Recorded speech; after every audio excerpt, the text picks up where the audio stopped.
Hello guys, माझ्या या नवीन ब्लॉगमध्ये तुमचं मनापासून स्वागत. आज आम्ही पोचलो आहोत राजस्थानमधील प्रसिद्ध रणथंबोर राष्ट्रीय उद्यानात, जे संपूर्ण जगभरात रॉयल बेंगॉल टायगर्ससाठी ओळखले जातं. तुम्ही जर टायगर सफारीचं प्लॅनिंग करत असाल तर हा व्हिडिओ तुमच्यासाठी एक कम्प्लीट गाईड ठरणार आहे.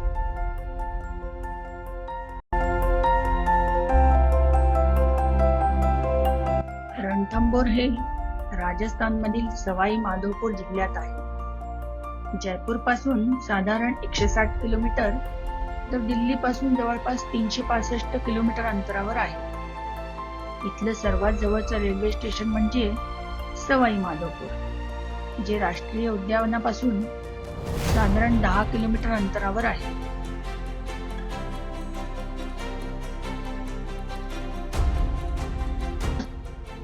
हा आहे रणथंबोर राष्ट्रीय उद्यानाचा नकाशा, जो एकूण 10 झोनमध्ये विभागलेला आहे.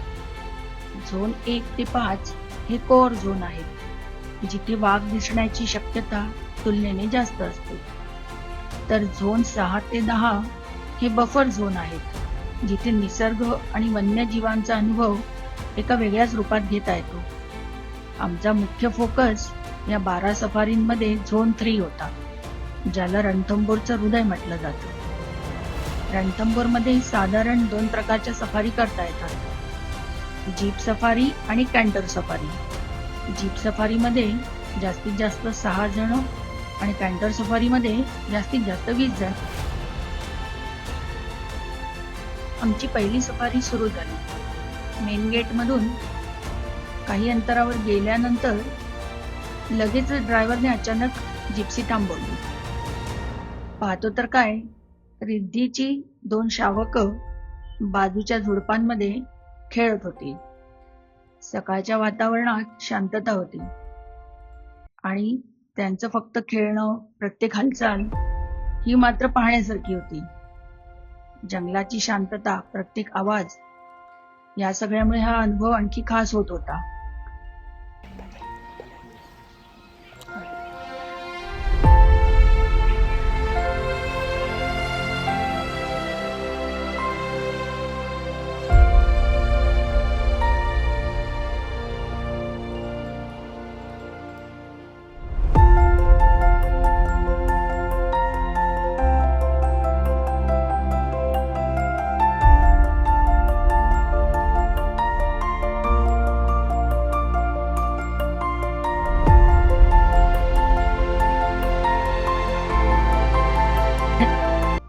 हा आहे रुफस त्रिपाई.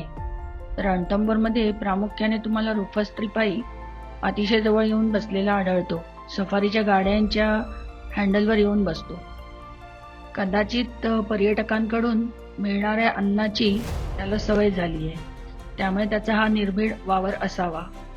पण वन्यजीवांना अशा प्रकारे खायला घालणे योग्य नाही, त्यामुळे त्यांचं नैसर्गिक अन्न शोधण्याचं वर्तन बदलू शकतं.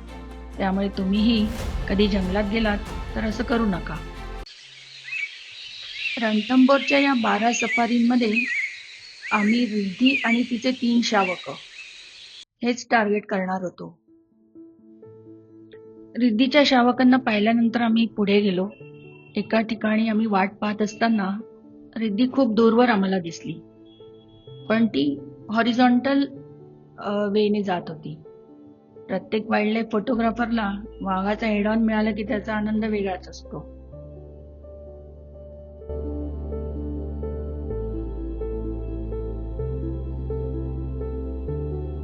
आणि ज्या क्षणाची आम्ही आतुरतेने वाट पाहत होतो तो क्षण आलाच. रिद्धी आमच्या दिशेने समोरून चालत येत होती. तिचे सौंदर्य आणि कणखरपणा जाणवत होता.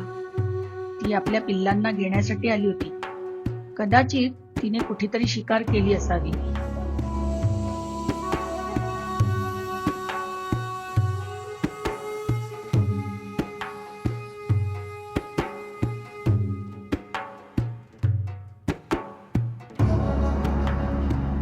आणि आता आपल्या पिल्लांसाठी ते अन्न खाण्यासाठी ती त्यांना घेऊन जात होती. आईला पाहताच तिची पिल्लं तिच्याकडे येऊ लागली आणि तिच्याशी लाड करू लागली. अगदी मानवाची बाळं जशी त्यांच्यासोबत लाड करतात तसंच मला जाणवत होतं. अचानक समोर दिसलेले एक भन्नाट दृश्य. 3 वाघ एकाच रेषेत अगदी शिस्तीत चालत होते. जणू काही जंगलातील मिलिटरी मार्च सुरू होता. रिद्धी चालताना आपल्या पिल्लांना एका जागी जास्त वेळ थांबू देत नव्हती. पिल्लं तिची पाण्यातून जात असताना पाण्यात खेळण्याचा प्रयत्न करत होती, तर ती लगेच त्यांच्या मागे जाऊन त्यांना पुन्हा पुढे नेत होती. जणू काही तिला आपल्या पिल्लांना कोणत्याही परिस्थितीत एकटं सोडायचं नाही असं वाटत असावं. पण या संपूर्ण दृश्यात एक गोष्ट थोडी मात्र वेगळी होती. रिद्धीला तसे 3 शावक आहेत. 2 मेल टायगर आणि 1 फिमेल टायगर. फिमेल टायग्रेस ही ती दिसत नव्हती त्यांच्यासोबत. तेव्हा आमच्या गाईडने सांगितलं की आता ती आपल्या आईपासून वेगळी राहू लागली आहे. शिकार सुद्धा एकटी करण्याचा प्रयत्न करतेय. रिद्धीची पिल्लं आता साधारण 18 महिन्यांची झाली होती. ही 18 महिन्यांची बाळ सुद्धा एखाद्या ऍडल्ट टायगर प्रमाणे दिसत होती. म्हणजे आता तो काळ जवळ येत होता जेव्हा ती आपल्या आईपासून वेगळी होऊन आपापलं आयुष्य आणि आपापला प्रदेश शोधणार होते. जंगलाचा हाच नियम आहे. पिल्लं मोठी होतात आणि हळूहळू आईपासून वेगळी होऊ लागतात. विशेषतः मादी वाघीण अनेकदा आपल्या आईच्या प्रदेशाच्या आसपास किंवा त्याला लागून असलेल्या भागात स्वतःचा प्रदेश निर्माण करते. कधी कधी तर आईचाच प्रदेश काबीज करते.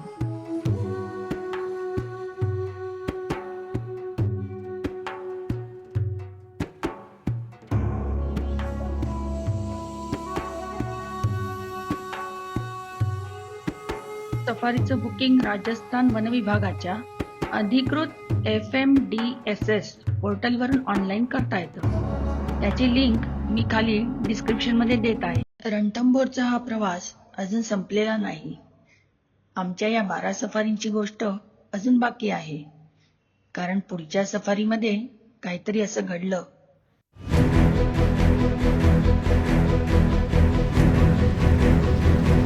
जल्दी जल्दी